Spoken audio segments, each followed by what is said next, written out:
you talk about some roles being exposing. Then there's another kind where would be, I guess we would have to talk about The Hobbit with Smaug, where I think that there are some actors who are resistant to the idea of mocap technology. They say, you know, what's to stop them from just sort of using CGI to replace all of us? But it sounds to me from what I've read that it was a positive experience for you, that you enjoyed it, and that you really dove into how you into the process of actually being very, the whole physicality of it all. So is that correct, that it's something you actually got a kick out of? Yeah, I mean, a huge part of what I enjoy as an actor is the craft of it, the dance with the medium that you're working in, whether it's camera or stage, and the various different requirements that involves. And we evolved a lot of the language, the visceral visual language with Paul and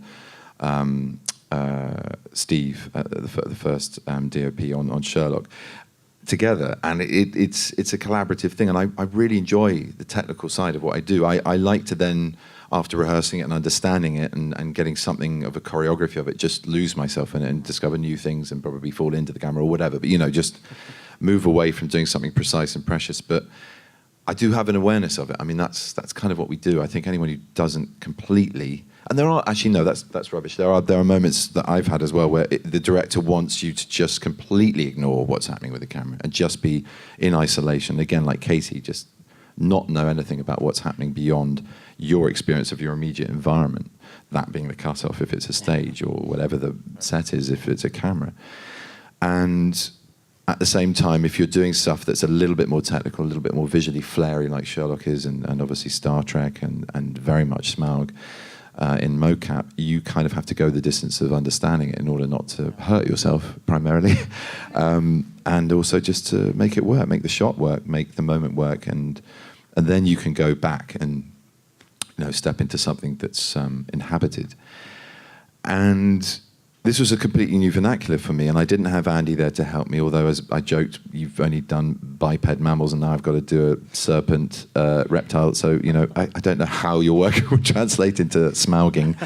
But, I mean, he is the king of it, he's the don of it, he's the pioneer of it, and he's the master of it, and why that man isn't just literally weighed under with Oscars is a sad, I think, truth of why it's not being recognised for what it is. It's the unloved child of cinema because it falls between SFX and animation. And yet it's such a visceral, live, performance-driven form of art, a form of extrapolated cinematic art. It's something that, green screen, I understand Ian's grumbles about that. It's hard, it's really hard, because you're continually projecting all of your performance to a ping pong ball, and there's green screen, and yet you are Gandalf. And, you're in Gandalf's costume, and you're doing Gandalf's voice, you've got Gandalf's makeup, you've got Gandalf's continuity, you've got Gandalf's lines. Well, you have the lines that you're playing, or the character you're playing when you're motion capturing, but you don't have the same context. You're in a room a little bit like this, in fact, very much like this, wood panelled. You've got infrared sensors all around the roof, the kind of cornicing of the roof. You've got this grey carpet. My God, I could actually do it now. I won't. And you're just free to position yourself into something which, after you walk on set and you feel, I mean, most of you might have read me saying this before, but you feel very self-conscious because you're in an all-in-one grey suit and you've got little reflectors all over you, and your face is dotted in a sort of aboriginal pattern of white dots, which you have a cast, which in my case was taken for Khan, and then that Khan cast was used for my face, which was put on my head, holes drilled through it before it was put on my face, that is, and then these dots planted on it so that every facial movement was kind of corresponding with a coordinate, which they then mapped in, which you get a lot of in the finished film.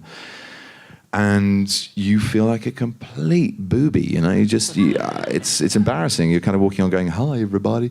I feel silly." And they're like, "Oh, Benedict, great. It's do you want a coffee? Or just sit down. We've got a chair over there. It's got your character's name on it. It's Smaug. So yeah, Peter's going to be down in a minute. So do you want a juice, or do you want to sit down and relax? I mean, we can we've done the range of motion, and that's the other thing. You do a range of motion exercise, so you kind of literally move your limbs, your arms, your head, whatever, limbs. Your arms are limbs. You know what I mean? You move your body to get like a full expression of what you might do in the space, the volume as they call it. And then you're on set being embarrassed. And then Peter comes down, he's padding, barefoot, going, oh, Benedict, do you want to talk about it? Or do you want to just do something? I mean, it'll be, what do you want to do? And you go, well, let's talk about it first, because I'm feeling a bit silly. Can I take this helmet off that has a camera in front of my face? Yeah, whatever you want. Cool, okay. So with this bit in the script, and then you work out the intentions and the actions and the shape of the scene and the character's motivation, just all the page one acting shit. And then you get back up to being, a fully kitted out booby. And in my case, I'd done a little bit. The thing you said about research, so I'm jumping out of that question just for a bit, because I remembered I didn't really answer that. It's a security blanket. Not all of it, very little of it ends up on screen often. And it's just to take a little bit more possession of the extraordinariness of some of the things I'm asked to do, because it's so far removed from my experience. So it just gets me a little bit more, it just gives me a little bit more courage to pretend to be something I'm so far from. And so, for example, playing a fire-breathing dragon of however many 100 feet, who's ancient, lives in a pile of gold under a mountain in a kingdom of Erebor, who breathes fire, that's not my daily routine. So I went to the reptile house at London Zoo, and I looked at lizards and Komodo dragons, and I had some fun with that. And then I tried to work that articulation into my body so that the boys and girls at Weta would have something to base my kind of physicality on when they extrapolated it into the extraordinary finished results you see. They are the best in 48 frames in IMAX, I have to say, having seen it in both frame rates. That part of the frame rate thing is unequivocally brilliant, I think. It feels like Martin's acting with a real live and a model, or at least, at least a model, if not a real dragon. I mean, it's extraordinary. The seams between the real and the special effects are just, you cannot see it with that frame rate. It's incredible. So I brought that work into this grey carpeted wooden walled room and thrashed myself about and did voice work, and I absolutely loved it. I felt like a kid again. You feel free because you can only attempt to throw an imagination at that problem. You can't research that one. You can't read books about when I was a dragon, when I was a young dragon, and what happens when you get crazy with gold as a dragon, So I kind of just I lost myself in it, and I had a really good time. Some of the awful photographs of me pulling really quite terrifying faces on the internet have apparently shown, but you got to go the distance. And I loved it. I really, really loved it. And I've done physical work before. I mean, Stephen Hawking and obviously Frankenstein as well. And all my work, I try to, we often get criticised as Western actors as being head up. And even though our verbal culture is a very linguistic-based, oral culture, very much about the text in England, we do some great physical work. I mean, it's, the land that Simon McBurney came from, to name but one, and DV8 and all sorts of extraordinary multidisciplinary kind of theatre companies, as well as dance troupes and everything else. So I love involving that aspect of it and challenging my body as much as my head with what I do. So that's an experience where you're working basically in a room with a a relatively small number of people, I would imagine. Then you go to can I just interrupt? Sorry, sure. Is anyone else hot? Yeah, I think it is. Can we turn up the aircon, Luke? Would that be possible? Someone's waving their hands, but we're not getting a draft. Okay, so there's that kind of an acting experience. Then there's the theater, and it seems almost invariably you hear actors say that no matter what the perks of or pleasures of film or TV acting may be, there's something really special about going back to the theater, and that the only thing that they say maybe sometimes you hear gripes about is that it can become perhaps a tad monotonous. But for you guys with Frankenstein, with this alternating of roles and the way you approach it, I think it was such a fascinating thing. And so just generally, theater acting, and particularly in that experience, is it something you enjoy a lot? Very, very, very much. I mean, I think the rehearsal process in theatre is probably the most kind of privileged part of the whole experience of being an actor. It's wonderful. You have that wonderful sort of suspended time when it's just a room. There's no one judging you. I mean, you're working hard because you want to please your director. but you're with a company of actors and you're discovering each other and the world of the play and how to, bring off your part in it. And that's it's wonderful. It's wonderful. It's very cloistered. It's not what obviously it in the end is about. It's obviously about sharing that work, but which is always a painful birthing process, like that thing of having the womb-like experience of safety and security, and compounding whatever the world of the play is and whatever the requirements are. It's then you've got to realize that you've got to then get on stage or get in front of a camera to perform it. And it was a joy because there were such extremely different characters, although obviously with thematic crossovers and reflections, the creator and the creation. So yeah, there was a lot of stuff that, I mean, on some nights very early in previews, there were literal lines that were crossing over. Always on my part, I hasten to add, for Johnny's sake. He was pretty DLP. But yeah, no, I love that. I really love that. And in fact, that was a complete kind of condition of doing the job. I wanted to do it only if we did both roles, both parts, because it's unique. And yeah, it's the hardest thing about theatre. Theatre is so nourishing, like I said, because of the rehearsal room environment, but mainly because you have an immediate idea of what it is that you're doing.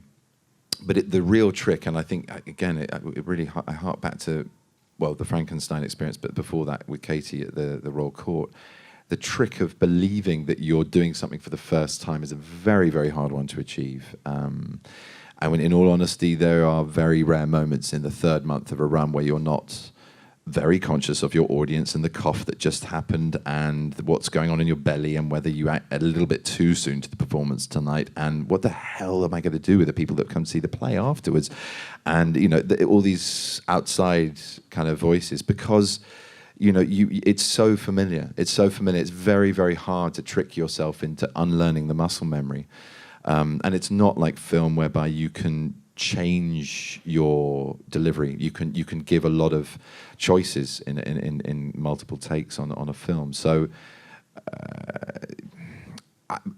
some actors don't. I like to simply because it's such a rare and invigorating thing to be able to do, and that's why I like to mix it up, because then when you go back to film, the things that are weird about film, like the early weird unsociable hours, no continuity. Out of order, yeah, exactly. All those new problems are compensated by the fact that you get, and also not playing the whole character arc. Exactly, like the continuity thing is a massive thing. You have to really jump in and know exactly where you are in your character storyline.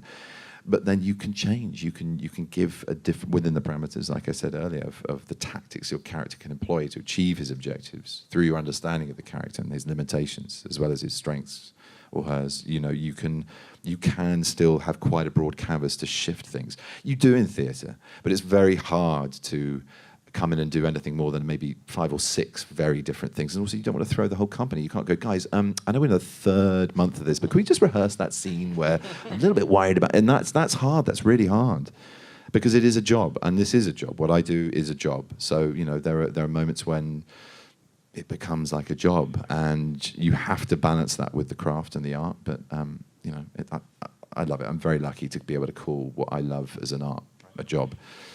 Well, before we close with this question from one of the thousands of people who submitted questions over Twitter, which you were nice enough to pick the winning question, I have to exert a little editorial privilege and throw in one more, because this was something that I know is very important to you, and I think it deserves to be talked about, which is Parade's End, which was another great performance of yours. And particularly, there's a scene where essentially you're having to bid farewell to or say that you don't love a person who you do love, and do the honorable thing over the thing that might be easier. And I just wonder if you can take us back to that moment, because when somebody once before asked... It's slightly... I think the scene I was referring to, if it's the same one, is the one in front of the fender. I think it's in episode 2, where he decides all the hypocrisy of this invented Department of Strategy in the civil service. All the hypocrisy where he's trying to basically massage the message by faking figures through the brilliant mathematical mind that he is and political mind that he is. He can't do it. He just keeps on saying, no, but this is the answer. And the War Office saying, no, but it can't be. You've got to make it work so that this is the answer. And he goes, well, just fuck off then. I'm going to throw myself in front of the front line, and I'm not going to, I can't function the way I functioned. And he meets up with Valentine, who is furious with him for underselling his ability, and also for putting himself in harm's way because they haven't consumed what is clearly a blatantly very strong attraction.